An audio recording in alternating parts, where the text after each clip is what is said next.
तो अभी हमारे साथ है assistant professor doctor Ruplal Sharma ji. तो आइए उनसे बातचीत करते हैं और जानते हैं कि यहाँ पे किस तरह के स्टूडेंट होते हैं, सिर्फ पीएचडी के होते हैं या फिर ग्रेजुएशन या पोस्ट ग्रेजुएशन के भी बच्चे होते हैं, स्टूडेंट्स होते हैं। तो आइए उनसे बातचीत करते हैं और जानते हैं। तो हेलो सर, सबसे पहले तो ये बताइए कि यहाँ पे जो स्टूडेंट होते हैं वो सिर्फ पीएचडी वाले होते हैं या फिर अन्य भी होते हैं? नमस्कार, मेरा नाम डॉक्टर रूपलाल शर्मा है। हम यहाँ गंगानाथ झा केंद्रीय संस्कृत विश्वविद्यालय में असिस्टेंट प्रोफेसर व्याकरण हैं। ये बताना चाहूँगा कि यहाँ पर हमारा केवल और केवल पूरे भारत में हमारे 12 से ज़्यादा परिसर हैं। मतलब दूसरी अवान्तर हमारी ब्रांचेज हैं, तो उनमें पीएचडी से रिलेटेड जो भी विद्यार्थी होते हैं वही सब विद्यार्थी यहाँ आते हैं, क्योंकि एक रिसर्च का बहुत बड़ा केंद्र है पूरे भारत का। और पीएचडी से रिलेटेड ही स्टूडेंट्स आते हैं, उनको हम प्री पीएचडी कोर्स करके कोर्स कराते हैं, किस तरह वो थीसिस लिखेंगे, अपना शोध कार्य कैसे करेंगे। और एक खास बात मैं यहाँ की बताना चाहूँगा कि हमारे पास यहाँ जो पांडुलिपि ग्रंथ है, मैन्युस्क्रिप्ट्स हैं, वो लगभग 56,000 से ज़्यादा पांडुलिपि ग्रंथ हैं। और इतने ही बुक्स भी हैं जो बहुत प्राचीन दुर्लभ पांडुलिपियाँ भी हैं, बुक्स भी हैं। तो स्टूडेंट्स को रिसर्च करने के लिए और अनुसंधान करने के लिए एक व्यापक सामग्री मिल जाती है अपने पीएचडी थीसिस वगैरह लिखने की, और हम लोग उनका मार्गदर्शन करते हैं निरंतर रूप से। वही पूरे भारत से बच्चे यहाँ पर 6-8 महीने के लिए हमारे पास आते हैं, उनका हम अलग अलग कोर्सेज कराते हैं, उनको थीसिस कैसे लिखना है, थीसिस का क्राइटेरिया क्या होगा और उसमें क्या विषय रहेगा, और वो जनोपयोगी लोगों के लिए किस तरह से उनका जो रिसर्च है, जो अनुसंधान है, वो काम में आएगा। तो ये सारे विषयों पर हम यहाँ चर्चा करते हैं, और इस तरह का एक कोर्स यहाँ निरंतर रूप से चलता रहता है, हर सत्र बाई सत्र। तो इस तरह से बच्चे यहाँ पर आते हैं। अच्छा, तो ये जो इसका सेशन होता है वो कितने, 1 साल का होता है या फिर कुछ महीनों का होता है? यहाँ पीएचडी का जो कोर्स होता है लगभग यूजीसी के नियम के अनुसार 5 वर्ष का रहता है पीएचडी का, परंतु हमारे पास जो यहाँ विद्यार्थी रहते हैं वो केवल 6 से 8 महीने के लिए रहते हैं। तो उसमें जो कंप्यूटर का ज्ञान है, उनको थीसिस लिखनी है तो कंप्यूटर का ज्ञान है, टाइपिंग है, और उनको एक विषय जो चयन करना है अलग अलग क्षेत्रों में, चाहे वो साहित्य का विषय हो, व्याकरण का विषय हो, वेदों का विषय हो, वेदों में भी क्या किस तरह से उपयोगिता है, पुराणों की किस तरह से उपयोगिता है, हमारा प्राचीन जो कल्चर है, संस्कृति है, विरासत है, धर्म है, अध्यात्म है, इससे रिलेटेड जो भी अध्ययन हो सकता है। हमारे प्राचीन ऋषि मुनियों ने जो इतनी बड़ी धरोहर ज्ञान के रूप में हमारे साथ छोड़ी है, हमारे पास छोड़ी है, उसको आगे बढ़ाने के लिए और उस पर काम करने के लिए, अनुसंधान करने के लिए इस तरह का कोर्स रहता है। वैसे 5 वर्ष का रहता है, पर हमारे साथ जो विद्यार्थी यहाँ रहते हैं, जिनको हम ट्रेंड करते हैं, वो 6 से 8 महीने के लिए ही रहते हैं। अच्छा, तो गुरुजी ये बताइए कि इसकी जो फीस वगैरह होगी उसका क्या चार्जेस है? इसमें सबसे पहले तो काउंसलिंग होती है, सबसे पहले रिटन टेस्ट होता है विद्यार्थियों का, फिर मौखिक साक्षात्कार होता है, इंटरव्यूज होता है। ये दोनों प्रक्रियाओं के बाद हमारे पास सीट्स होती हैं, हर साल सीट्स अवेलेबल होती हैं। जैसे किसी साल 300 सीट्स होती हैं, किसी साल 400 सीट्स होती हैं। तो ऐसे हमारे 700-800 बच्चे आते हैं पूरे भारत से संस्कृत में पीएचडी करने के लिए।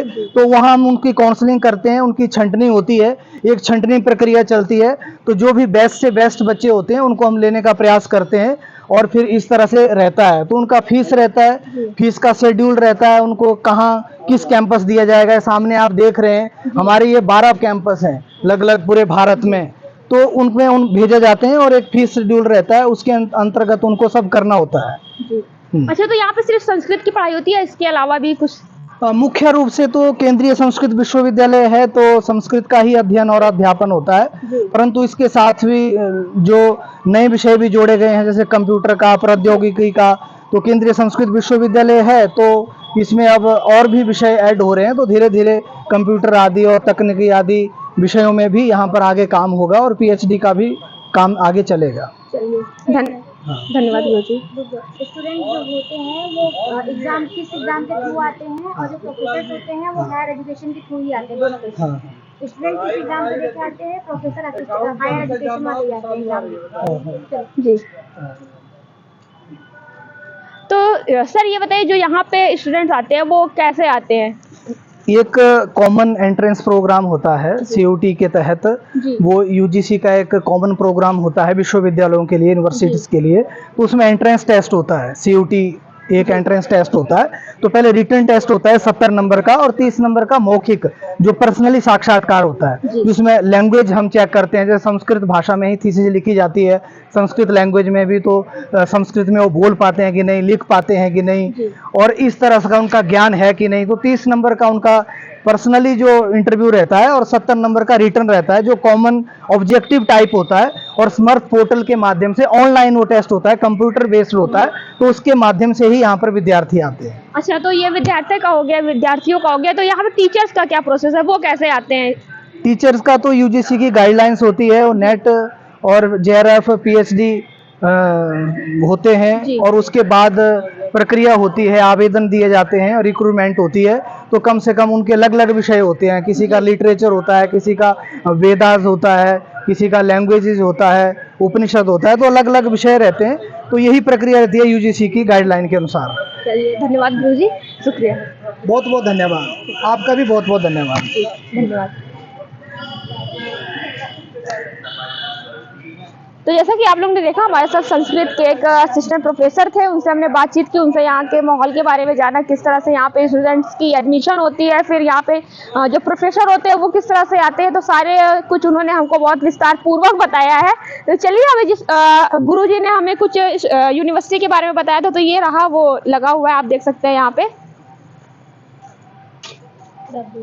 तो ये रही 12 वो यूनिवर्सिटी, जो एक जम्मू में है, एक राजस्थान में, एक मध्य प्रदेश में, महाराष्ट्र, फिर कर्नाटक, केरलम, उड़ीसा, त्रिपुरा, उत्तर प्रदेश जो प्रयागराज में है, फिर लखनऊ एक उत्तर प्रदेश में है, उत्तराखंड में जो देवप्रयाग में है, फिर हिमाचल में है एक जो मुख्यालय है वो न्यू दिल्ली में।